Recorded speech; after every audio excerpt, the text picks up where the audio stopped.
आदिकादिक पौष नवरात्रि में हम शंकर की, हम जगत जननी जगदम्बा की जब स्थापना करते हैं, या हम नूतन घर का प्रवेश करते हैं, या गणेश जी की स्थापना करते हैं, या कोई दुकान को प्रवेश करते हैं, या कोई शुभ कार्य करने के लिए अग्रण्य होते हैं, तो हम कलश की स्थापना क्यों करते हैं? आज शिव महापुराण में शुरुआत में अपन शिव और पार्वती की यही संवाद को लेकर चल।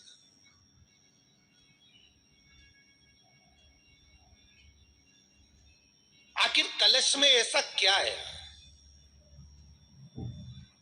कलश के अंदर आखिर ऐसा क्या विराजमान है कि 33 कोटि देवता उस कलश के अंदर आकर बैठ जाते हैं? महाराज,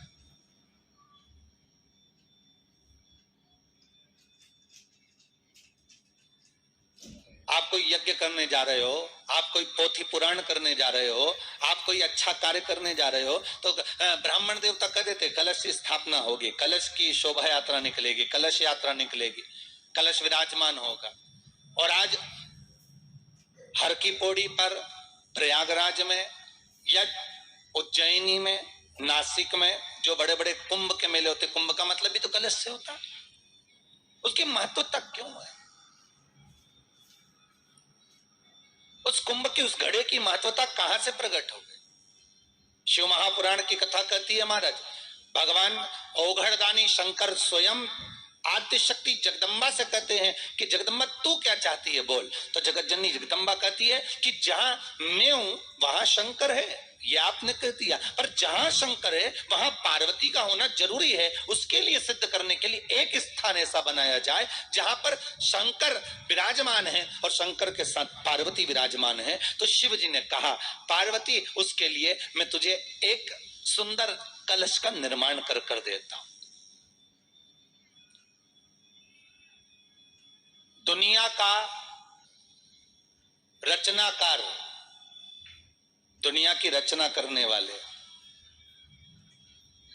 महाराज, संपूर्ण ब्रह्मांड की रचना करने वाले, जिनको भगवान शिव ने स्वयं ब्रह्मदेव से कहा है कि ब्रह्मा जी तुम सृष्टि खंड को आगे बढ़ाइए, सृष्टि की रचना करिए। और आज ही के दिन, यही चैत्रीय प्रतिपदा के दिन, यही इसको कहते हैं नया संवत्सर, नया वर्ष। हिंदू धर्म में क्यों कहा जाता है?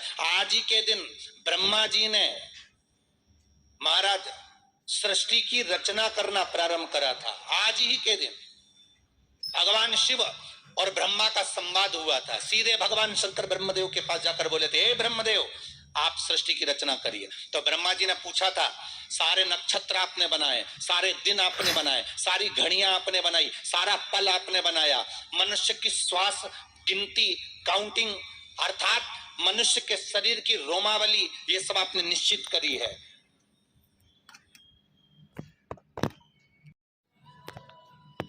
और नवरात्रि में भी देवी की आराधना का एक स्मरण का सुख है महाराज।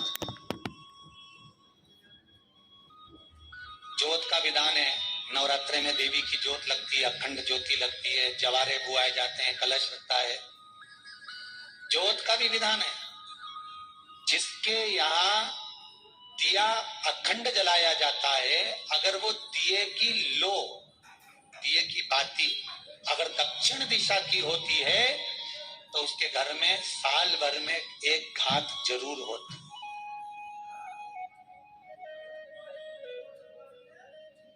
जो दिया अखंड जलता है उसकी बाती का मुख दक्षिण का नहीं होना चाहिए। अगर आपने देवी भागवत का स्मरण करा हो, देवी भागवत को अगर सुना हो, तो देवी भागवत में स्पष्ट किया गया कि पूर्व की ओर मुख करा हुआ दिया, अर्थात पूर्व की ओर ज्योत जो जलाई जाती है वो संपदा की वृद्धि करती है। पश्चिम की ओर मुख कर कर जो ज्योत लगाई जाती है महाराज, वो वैभव को देती है। और उत्तर की ओर जो मुख कर कर ज्योत जलाई जाती है, उत्तर की ओर जो ज्योत का मुख रहता है वो आयु की वृद्धि करती है, घर में अकाल मौत को रोक।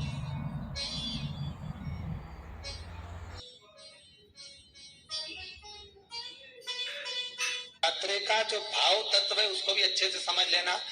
दक्षिण की ओर ज्योत ना लगाएं, अगर आपको लगाना है पूरब की लगाएं, पश्चिम की लगाएं या उत्तर की लगाएं।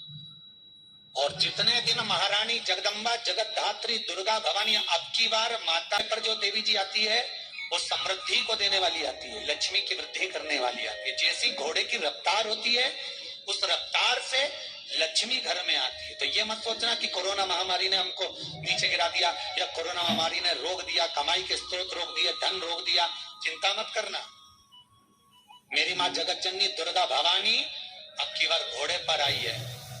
साल भर में इतना धन दे देगी कि आपने पीछे के 4 साल में नहीं कमाया होगा, इतनी मेरी माँ भंडार भर देगी। ये घोड़े पर आई है, कोई साधारण नहीं हो सकता। देवी भागवत में स्पष्ट किया गया, जब जगदम्बा मगर पर आती है उसका भाव अलग है, और जगदम्बा जब हाथी पर आती है उसका भाव अलग है, और जगदम्बा जब घोड़े पर आती है तो जगत को समृद्धिवान बना देती है, वैभव में कमी नहीं है।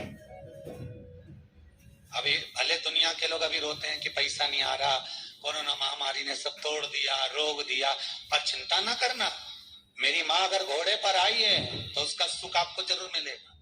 एक जरा सी मिट्टी की दुकान भी अगर आप खोल कर बैठेंगे तो चांदी और सोना के बराबर कमाएंगे, इतना धन देगी वो माँ, साधारण नहीं है मेरी माता।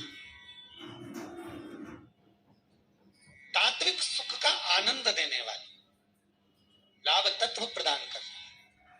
और नवरात्र में भी अगर आपकी कोई कामना है, आपकी अगर इच्छा है, आपका मन है, तो जगत जननी की आराधना करो। पति और पत्नी में अगर क्लेश है तो जगदम्बा के मंदिर में मक्खन चढ़ाओ, प्रेम बढ़ जाएगा। आपको लगता है कि पति कोई अन्य स्त्री से लगा हुआ है या परिवार टूट रहा है, तलाक तक पहुंच गया है, तो माता के मंदिर में आप ध्वजा लगवाइए, उस ध्वजा पर मक्खन लगाकर लगवाइए, आपको लाभ मिलेगा। यदि आपको लगता है कि बच्चे बहुत ज्यादा अपशब्द बोल रहे हैं, मुंह चला रहे हैं और प्रेम नहीं रख रहे, तो माता के मंदिर में लाल पुष्प, लाल चंदन और लाल चूड़ी माँ को समर्पित करिए, प्रेम बढ़ेगा। बच्चा कभी आप जी से कम नहीं बोलेगा, प्रेम की भाषा निकलेगी।